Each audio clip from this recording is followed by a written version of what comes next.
मैं भी एक इमिग्रेंट ही हूँ इस कंट्री में, और मुझे ये लगता था कि जॉब मार्केट जो इतनी टाइट है उसको लेके बहुत सारे इमिग्रेंट कम्युनिटी में एक डिप्रेशन है, और वो डिप्रेशन मोस्टली उनकी खुद की क्रिएट की हुई है। मैं उनको ब्लेम नहीं करना चाहता, इट्स जस्ट दैट कि अवेयरनेस नहीं है इतनी। जब हम इंडिया को छोड़ के या किसी भी दूसरी कंट्री को छोड़ के आते हैं तो हमारी एक्सपेक्टेशन ये होती है कि हम इंडियन कल्चर ही ढूंढते हैं। हम उसी स्टोर में जाते हैं जहाँ पे पंजाबी में लिखा रहता है, हम उस एरिया में रहते हैं जहाँ पे ज़्यादा पंजाबी या हिंदी बोलने वाले रहते हैं। मुझे लगता है कि जो आपने प्लेटफॉर्म क्रिएट करा है ना स्टूडेंट्स के लिए और जो न्यू इमिग्रेंट्स हैं उनके लिए, ये एक ऐसा प्लेटफॉर्म है जिसमें उनको अपॉर्चुनिटी मिल रही है कि वो प्रोफेशनल्स के साथ इंटरव्यू कर सकें और इससे उनको लर्निंग भी मिली। तो मैंने ये भी देखा कि कमेंट्स में लिखा हुआ था कि ये कोई यूपीएससी का एग्ज़ाम थोड़ी है, ये इंटरव्यू ऐसे कनेक्ट कर रहे हैं, ऐसे रन कर रहे हैं कि कोई एग्ज़ाम देना हो बहुत बड़ा। तो मेरा ये मानना है कि आपको कोई भी इंटरव्यू हो, कुछ भी लाइफ में करना हो, नॉट ओनली दिस, आपको पूरा तैयार होके ही लड़ना चाहिए। आप जंग में जा रहे हो और हथियार नहीं लेके जा रहे तो वो ठीक नहीं है, तो आपके हारने के चांसेस ज़्यादा है। मैं ये कहूँगा कि आपको सभी इंटरव्यू यूपीएससी समझ के ही जाना चाहिए, उतनी ही तैयारी करनी चाहिए। जॉब मार्केट टाइट है, कैंडिडेट्स बहुत हैं, कंट्री की कंडीशंस ऐसी हैं फाइनेंशियल मार्केट की कि दूसरी कंट्री से भी लोग बहुत आ रहे हैं जो क्वालिफाइड हैं, यूएसए से बहुत लोग क्वालिफाइड यहाँ पे आ रहे हैं। तो आपका कंपटीशन देखो कितने क्वालिफाइड लोगों के साथ है, और आप ये नहीं बोल सकते कि वो ये तो यूपीएससी की तैयारी है। You have to prepare like this. और हमारी ये जो शो है इसका तो नाम ही हमने ये रखा है कि जॉब की जंग, और इसमें रेफरेंस नहीं चलता, आपको खुद ही लड़ना पड़ता है। तो मैं ये कहना चाहूँगा कि don't be sad about it, it's not end of the world. आप इंटरव्यू में आते हैं, आप कुछ सीख के जाते हैं, उससे क्या होता है कि आपको दूसरे इंटरव्यू में आप बेटर प्रिपेयर होके जाते हैं। डेस्परेट टाइम में अपनी स्पिरिट्स को कैसे अप रखें, हमें कोई मोटिवेट नहीं करता। तो इसलिए हमने सोचा था कि हम किसी ऐसे पर्सन से मिलें और उनको इनमें एंगेज करें जो कि सक्सेसफुल हैं, अपनी फील्ड में बहुत सक्सेसफुल हैं और जिन्होंने फ्रॉम द स्क्रैच स्टार्ट किया। तो मनदीप सिंह और rocket Singh, he is a gem of a person. तो हमने उनसे बात की एंड वो भी मेरी सोच के ही हैं। वो भी सोचते हैं कि अवेयरनेस होनी चाहिए, मोटिवेशन होनी चाहिए, और कभी कभी मोटिवेशन की डोज की ज़रूरत मुझे भी पड़ती है। तो आज मैं बैठी हूँ पंजाब लैंड रेस्टोरेंट में, जहाँ से इस पूरी जर्नी की स्टार्ट हुई है, जॉब की जंग। और मेरे साथ हैं आज मिस्टर विकी, जिनसे हम उन चीज़ों पे चर्चा करेंगे कि कहाँ से ये शुरुआत हुई और हम आज कहाँ पहुँच गए हैं। तो क्वेश्चंस करते हैं आज विकी जी को हमने पकड़ लिया है, सारे बातें पूछेंगे। तो वेलकम विकी। Thank you. कैसा लग रहा है आपको आज? हमेशा की तरह बहुत अच्छा लग रहा है। आज आप बहुत फ्रेश भी लग रहे हो। Yeah, we had a wild night last night. Oh, We were full. Okay. तो हमारे दोनों रेस्टोरेंट टोटली फुल थे, तो इसलिए आई एम हैप्पी। बहुत ही बढ़िया बात है ये तो। रेस्टोरेंट का फुल जाना, इससे पता चलता है कि कितना एक्साइटिंग है और कितना अच्छा हो सकता है हमारे कस्टमर्स के लिए। ओके, तो यहाँ से शुरुआत करूँगी कि आज क्या होने वाला है, आज का दिन कैसा जाने वाला है और क्या है आज? मुझे लगता है कि आज का दिन काफ़ी सरप्राइजिंग है। आई हैव मैनी सरप्राइजेस, और आज एक्शन होगा, ड्रामा होगा और इमोशंस भी होंगे। अच्छा, तो मैंने सरप्राइज भी सुना, सरप्राइज को सरप्राइज देने देते हैं। अभी देखते हैं कि आगे क्या, ऐसा कौन सा सरप्राइज है। मैं भी बहुत एक्साइटेड हूँ उसके लिए। तो मैं ज़्यादा टाइम नहीं लूँगी, अपना जो सरप्राइज़ है उसको हम कंटिन्यू करेंगे। और आज मिस्टर विकी से बहुत सारे क्वेश्चंस करने हैं। तो मुझे सबसे पहले तो ये जानना है कि ये जर्नी स्टार्ट कहाँ से हुई है? जर्नी जब हमने पंजाब लैंड को कॉन्सेप्चुलाइज किया था, उसी टाइम से स्टार्ट हो गई थी ये जर्नी। तो मैं भी एक इमिग्रेंट ही हूँ इस कंट्री में, और मुझे ये लगता था कि जॉब मार्केट जो इतनी टाइट है उसको लेके बहुत सारे इमिग्रेंट कम्युनिटी में एक डिप्रेशन है, और वो डिप्रेशन मोस्टली उनकी खुद की क्रिएट की हुई है। मैं उनको Okay. ब्लेम नहीं करना चाहता, इट्स जस्ट दैट कि अवेयरनेस नहीं है इतनी। जब हम इंडिया को छोड़ के या किसी भी दूसरी कंट्री को छोड़ के आते हैं तो हमारी एक्सपेक्टेशन ये होती है कि हम इंडियन कल्चर ही ढूंढते हैं। हम उसी स्टोर में जाते हैं जहाँ पे पंजाबी में लिखा रहता है, हम उस एरिया में रहते हैं जहाँ पे ज़्यादा पंजाबी या हिंदी बोलने वाले रहते हैं। उसके अलावा जॉब में भी हम वही कल्चर एक्सपेक्ट करते हैं, right from hiring to actually working there. But इससे डिफरेंट कंट्री, यहाँ पे डिफरेंट है सारा कुछ। तो एक मेरा मानना था कि किसी तरह से हम कुछ हेल्प कर पाएँ, कि कुछ अवेयरनेस क्रिएट कर दें कि आपको इंटरव्यू कैसे क्रैक करना होता है, इंटरव्यू में क्या पूछा जाता है, आपको रेज्यूमे में क्या लिखना होता है, क्या नहीं लिखना होता। तो ये एक मेन रीज़न था। दूसरा रीज़न जो काफ़ी इम्पोर्टेंट था कि हमें हायरिंग भी करनी थी नए रेस्टोरेंट के लिए। तो हम ढूंढ रहे थे कि सारा का सारा स्टाफ न्यू हो। और तीसरी थी कि मैं थोड़ा हैप्पी फेसेस भी देखना चाहता था। तो होपफुली हम जल्दी ही हैप्पी फेसेस देखेंगे। बहुत ही बढ़िया बात करी आपने, हैप्पी फेसेस। मुझे लगता है कि जो आपने प्लेटफॉर्म क्रिएट करा है ना स्टूडेंट्स के लिए और जो न्यू इमिग्रेंट्स हैं उनके लिए, ये एक ऐसा प्लेटफॉर्म है जिसमें उनको अपॉर्चुनिटी मिल रही है कि वो प्रोफेशनल्स के साथ इंटरव्यू कर सकें और इससे उनको लर्निंग भी मिलेगी। आई नो कि काफ़ी सेलेक्ट भी नहीं होंगे, कई सेलेक्ट भी होंगे, मगर काफ़ी कैंडिडेट्स के अच्छे एक्सपीरियंसेस भी रहे हैं और कई बच्चे सैड भी थे काफ़ी। तो सैड की बात कर रहे हैं तो मैंने ये भी देखा कि कमेंट्स में लिखा हुआ था कि ये कोई यूपीएससी का एग्ज़ाम थोड़ी है, ये इंटरव्यू ऐसे कनेक्ट कर रहे हैं, ऐसे रन कर रहे हैं कि कोई एग्ज़ाम देना हो बहुत बड़ा। तो आप उस पर क्या कहना चाहोगे? देखो पुष्परीन, मैंने भी यहाँ पे बहुत इंटरव्यू दिए हैं। तो ठीक है, अभी मैं इस साइड में हूँ जहाँ मैं इंटरव्यू कंडक्ट कर रहा हूँ कैंडिडेट्स के, बट बहुत बार मैं दूसरी तरफ भी रहा हूँ। बिल्कुल। तो मेरा ये मानना है कि आपको कोई भी इंटरव्यू हो, कुछ भी लाइफ में करना हो, नॉट ओनली दिस इंटरव्यू, आपको पूरा तैयार होके ही लड़ना चाहिए। आप जंग में जा रहे हो और हथियार नहीं लेके जा रहे तो वो ठीक नहीं है, तो आपके हारने के चांसेस ज़्यादा। मैं ये कहूँगा कि आपको सभी इंटरव्यू यूपीएससी समझ के ही जाना चाहिए, उतनी ही तैयारी करनी चाहिए।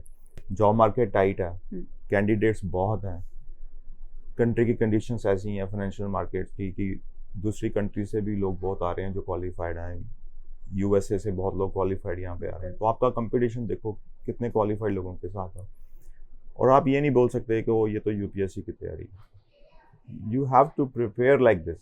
अगर आप प्रिपेयर होंगे यूपीएससी के लिए तो ही आप ये जो जॉब की मार्केट है, ये जो जॉब की जंग है, इसको आप जीत सकते हैं। तो आप ये सोचो कि आप एक इंटरव्यू में जा रहे हो, तो अगर मैं आपकी जगह पे हूँ, I would rather over prepare rather than become under prepare.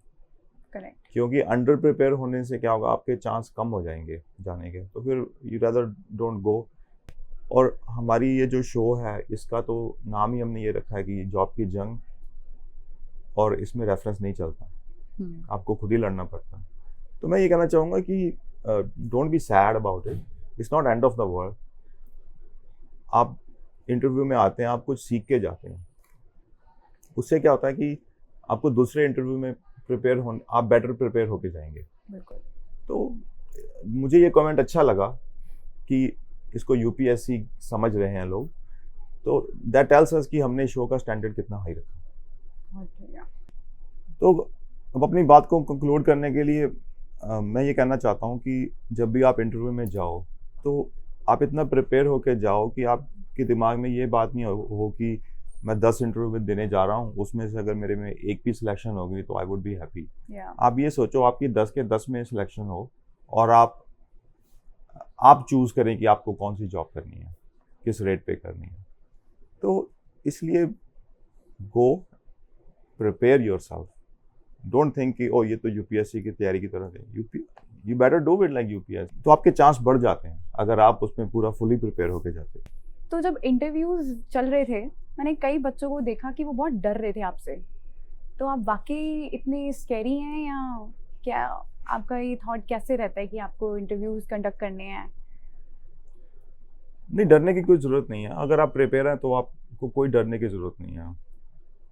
मैंने जैसे पहले भी बोला, मैंने खुद भी बहुत इंटरव्यू दिए हैं, अभी भी देते हैं कभी कभी कस्टमर हमारे इंटरव्यू करते हैं।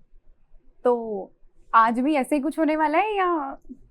ये तो थोड़ा टाइम बताएगा। अभी ठीक है, सरप्राइज को सरप्राइज रखते हैं। ठीक है। चलो, ये तो हो गई बहुत सी सैड बातें और सरप्राइज जिसका मैं बहुत देर से वेट कर रही हूँ। मगर आगे आपसे ये पूछूंगी कि कोई फनी एक्सपीरियंस रहा आपका इंटरव्यू में, कोई ऐसा कुछ आप शेयर करना चाहोगे? या फनी एक्सपीरियंस तो बहुत रहे, बट एक मुझे जो काफ़ी हंसी आती है सोच के कि दो फ्रेंड्स आए थे, तो पहले एक का इंटरव्यू हुआ। ओके। तो जब मैंने दूसरे फ्रेंड का रेज़्यूमे देखा तो मुझे लगा मैंने पहले भी देखा होगा। डेजा वू हो रहा आपको? हाँ, मैंने कहा कि ये फिर से आ गया क्या? कभी कभी होता है ना कि दो बार ट्राई कर सकते हैं, तो मुझे लगा दो फिर से आ गया। तो मैंने नाम चेक किया तो मैंने लगा ये नाम तो डिफरेंट है, बंदा भी डिफरेंट है। तो मैंने देखा कि दोनों का रेज़्यूमे एग्जैक्टली सेम था एक्सेप्ट देयर नेम्स। तो मेरे लिए बड़ा फनी था कि सेम रेज़्यूमे कैसे हो सकता है? भाई भी हों तो भी फादर ने मदर नेम के अलावा तो कुछ सेम होता नहीं दो भाइयों में भी, बट इनका दोनों का एग्जैक्टली सेम है। मैंने उनको पूछा कि आपने रेज़्यूमे खुद बनाया? तो उसने बोला ना मैंने खुद बनाया ना मेरे फ्रेंड ने खुद बनाया। दोनों का रेज़्यूमे इंडिया से बन के आया था। अरे बाप रे! तो मतलब थर्ड पार्टी बना रही थी? थर्ड पार्टी इंगेज थी और उनको कुछ नहीं पता था उनके रेज़्यूमे में क्या लिखा है। उसमें से एक कैंडिडेट ने तो मैंने उनको पूछा कि आपकी लास्ट पोजीशन क्या आती है, and he didn't know that. तो कुछ भी नहीं पता था। मेरे लिए बड़ा फनी भी था और at the same time sad भी था कि इनको बताने वाला कोई है नहीं कि आपका जो रेज़्यूमे होता है वो आपके एम्प्लॉयर के साथ आपकी पहली रिटर्न इंटरेक्शन होती है। अगर आप उसमें ही कुछ झूठ बोलोगे तो एज ए एम्प्लॉयर मैं आप पे कैसे ट्रस्ट कर सकता हूँ? मैं ही क्या, कोई भी एम्प्लॉयर आप पे कैसे ट्रस्ट कर सकता है? आप अपना पहला जो इंटरेक्शन है वही आप लिख के झूठ बोल रहे हैं, लिख के दे रहे हैं झूठ, आप कि रिटर्न फॉर्म में आप किसी को झूठ लिख के दे रहे हैं। सो मेरे लिए ये फनी भी है और in general this is sad reality too. और यही रीज़न है कि इस शो का कंसेप्चुलाइजेशन हुआ और इस शो ने जन्म लिया कि हमें ये अवेयरनेस क्रिएट करनी है कि क्या करने से ज़्यादा ज़रूरी आज हो गया है कि क्या नहीं करना है। ओके, तो ये तो हो गई एक्सपीरियंसेस की बात। मैं भी कुछ इंटरव्यूज़ में आपके साथ बैठी थी और मैंने ये नोटिस करा कि आप कुछ कैंडिडेट्स को उनके रेज्यूमेस को रीड करके कुछ नोट्स बना रहे थे, तो वो क्या था? एक्चुअली जब मैं किसी का रेज़्यूमे पढ़ता हूँ तो मेरे दिमाग में दो बातें आती हैं कि क्या ये फ्लो में है कि नहीं है, क्या ये अच्छा रेज़्यूमे है। तो कुछ कैंडिडेट्स का रेज़्यूमे में बहुत इम्प्रेसिव थे। उनके रेज़्यूमे में वो रिसर्च इंटर्न थे या उनकी एजुकेशन इतनी अच्छी थी या उनका बैकग्राउंड इतना अच्छा था, लेकिन उनके रेज़्यूमे में थोड़े से होल्स थे। तो I was just trying to plug those holes. मैं अपने नोट्स में ये लिखता हूँ कभी कभी कि मैं इस कैंडिडेट की अगर यहाँ पे मैं उसको जॉब नहीं दे पाऊँ क्योंकि ये ओवर क्वालिफाइड है इस पोजीशन के लिए and he is gonna just waste their time, जो उनको आगे फ्यूचर में उनके लिए और भी बेटर हो सकता है, जो उनके स्किल के साथ मैच करती हैं, तो क्या मैं हेल्प कर पाऊँ? क्योंकि मैं खुद एक आईटी प्रोफेशनल हूँ, मैंने बहुत बड़ी कंपनीज में काम किया है यहाँ पे। I know how to make resume, how to go in interview. तो मैं चाहता हूँ कि ये मैं हेल्प किसी और की भी कर पाऊँ, मेरा जो एक्सपीरियंस है मैं शेयर कर पाऊँ। अगर मुझे कहीं पे कुछ गैप्स दिखते हैं तो मैं उनसे बात करता था आफ्टर द शो कि आपके रेज़्यूमे में ये प्रॉब्लम्स है, so let's sit together and, और हमने काफ़ी लोगों के रेज़्यूमे ठीक भी किए हैं। आई विश देम लक उनके फ्यूचर में। अगर मैं उनको कोई हेल्प कर पाऊँ तो I would be very proud. मुझे आपकी ना ये बात बहुत अच्छी लगी क्योंकि एडवाइस सब देते हैं लेकिन कोई मेंटोर नहीं करता प्रॉपर, कोई बताता नहीं है किस तरीके से आगे बढ़ना है और राइट वे, राइट पाथ कौन सा है। और मैंने ये भी देखा कि इसी के लिए आपने ग्रोथ मेंटरिंग सेशन रखा था अपने कैंडिडेट्स के लिए, जिसमें मिस्टर मनदीप सिंह आए थे और रॉकेट सिंह। तो वो आपने कैसे सोचा और उसका ओवरऑल एक्सपीरियंस कैसा रहा? पुष्परीन, ऐसा है कि हम जब एज इमिग्रेंट आते हैं, हमारी आंखों में बहुत सारे सपने होते हैं और हमारे पास बहुत सारा एक्सपीरियंस भी होता है। लेकिन कभी कभी क्या होता है कि जब जॉब मार्केट टाइट होती है या हम अवेयरनेस नहीं होती, तो हम खुद अपने आप को डाउनग्रेड करना शुरू कर देते हैं। आई एम श्योर बहुत सारे लोग इसमें से गुजरे होंगे, मैं भी था कभी। मैंने भी जब यहाँ पे जॉब ढूंढनी शुरू की थी, तो मैं अपनी क्वालिफिकेशन के अकॉर्डिंगली जब नहीं मिलती तो हम अपनी क्वालिफिकेशन को स्केल डाउन करके ये सोचते हैं चलो ये कर ले, ये नहीं कर पा रहे तो ये कर लें, ये नहीं कर पाए तो ये कर लें। और अल्टीमेटली वो ये जो हमारी सर्वाइवल की जंग होती है, ये किसी वेयर हाउस में या किसी स्टोर पे एंड अप होती है, या ड्राइविंग में चले जाते हैं, किसी का रेफरेंस नहीं होता तो फिर कहीं ना कहीं से कुछ ढूंढ के कुछ ना कुछ करने की कोशिश करते हैं। तो उसमें हम अपने बहुत सारे ईयर्स अपने लाइफ के वेस्ट कर देते हैं। और दूसरी बात यह है कि जब ये शो शुरू हुआ था तो मेरी एक्सपेक्टेशंस से ज़्यादा बुरी हालत था इमिग्रेंट्स की। मुझे नहीं लगता था कि इतनी बुरी हालत होगी। जब मैंने रेज़्यूमे देखता उसमें फेकरी होती है और सब ये बोलते हैं हमने रेज़्यूमे नहीं बनाया, किसी और ने हमारा रेज़्यूमे बनाया। बिल्कुल। तो मैं खुद भी डिप्रेशन में चला गया था कि इतना बुरा हाल है और मार्केट में कोई हमें मेंटोर करने वाला नहीं है, हमें कोई बताने वाला नहीं है कि कैसे अपने डेस्परेट टाइम में अपनी स्पिरिट्स को कैसे अप रखें। हमें कोई मोटिवेट नहीं करता। तो इसलिए हमने सोचा था कि हम किसी ऐसे पर्सन से मिलें और उनको इनमें एंगेज करें जो कि सक्सेसफुल हैं, अपनी फील्ड में बहुत सक्सेसफुल हैं और जिन्होंने फ्रॉम द स्क्रैच स्टार्ट किया। तो मनदीप सिंह और rocket Singh, he is a gem of a person. तो हमने उनसे बात की एंड वो भी मेरी सोच के ही हैं। वो भी सोचते हैं कि अवेयरनेस होनी चाहिए, मोटिवेशन होनी चाहिए और कभी कभी मोटिवेशन की डोज की ज़रूरत मुझे भी पड़ती है। So that's why we engaged and it was a very successful mentoring session. I was there too and I also got motivated. मुझे ऐसे एक्सपीरियंसेस सुनने को मिले जो मैंने खुद से शायद नहीं देखे, क्योंकि मैं भी इमिग्रेंट हूँ और स्क्रैच से स्टार्ट किया है।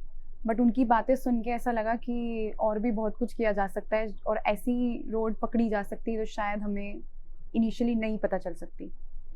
चलिए, ये तो मेंटरिंग सेशन की बात हो गई जिसमें हमारे कैंडिडेट्स को पूरा एक्सपोजर मिला उन लोगों से बात करने का जिनसे शायद हम डायरेक्टली इंटरेक्ट नहीं कर सकते। तो अब ये बताइए कि ये रेस्टोरेंट आपने ओपन कर लिया, जॉब की जंग भी कंडक्ट हो गया है, अभी चल रहा है, वो भी हायरिंग स्टिल गोइंग ऑन। हमारे जो कैंडिडेट्स हैं उनके लिए आपका फ्यूचर विजन क्या है? क्या सोचते हैं आप कि आपने अब हायर किया है, इनके बारे में क्या सोचते हैं एज एन एम्प्लॉयर? इनके बारे में मैं सोचता हूँ कि ये भी हमारे साथ ही ग्रो करेंगे, क्योंकि हम भी एक लर्निंग फेज में हैं। हमेशा रहना चाहिए, सबको लर्निंग फेज में ही रहना चाहिए। कभी भी आप ये नहीं सोच सकते कि आपको सब कुछ आ गया और आप सब कुछ आपको पता है। बिल्कुल, सबको सब कुछ नहीं पता होता और लोग बोलते हैं स्काई इज़ द लिमिट। मुझे लगता है स्काई भी लिमिट नहीं है, उसके आगे भी बहुत कुछ है। सो कभी भी अपने आप को लिमिट मत करें इस सोच में कि हमें सारा कुछ आ गया। तो जो भी आपका वे फॉरवर्ड है उसमें आप चलते रहें। हम भी चाहते हैं कि हम और भी आगे इस तरह के रेस्टोरेंट्स खोलें या और कोई वेंचर करें। तो ये जो टीम हमारी साथ जुड़ी है, हम चाहेंगे कि ये भी ग्रो करे हमारे साथ या हमारे बगैर। तो we are trying to make them leaders.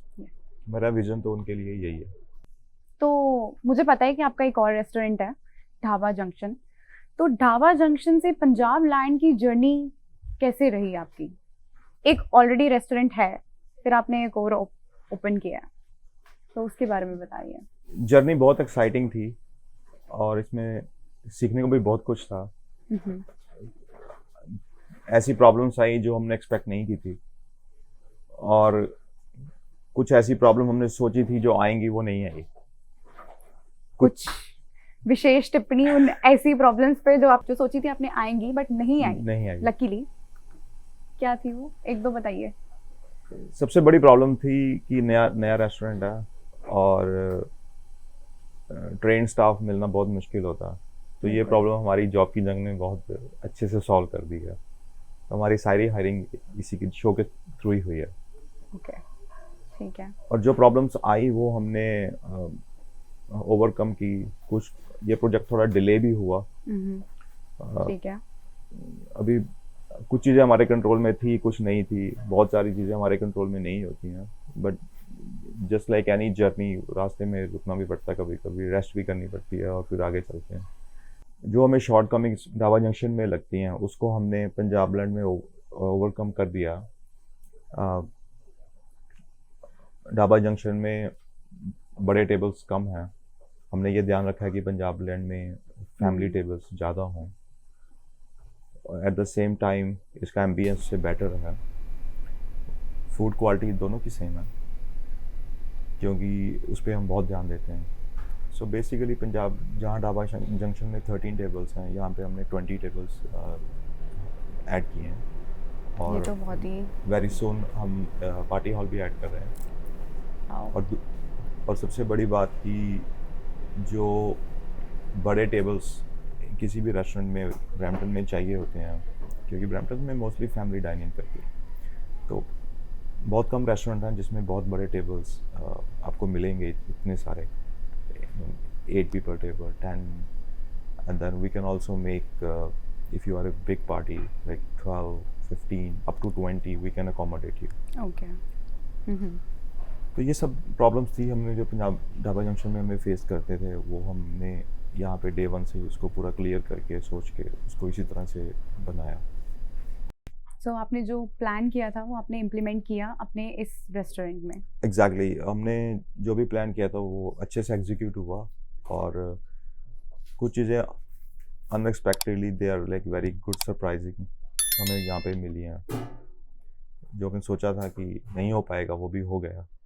So in general is exciting and learning experience making a new restaurant.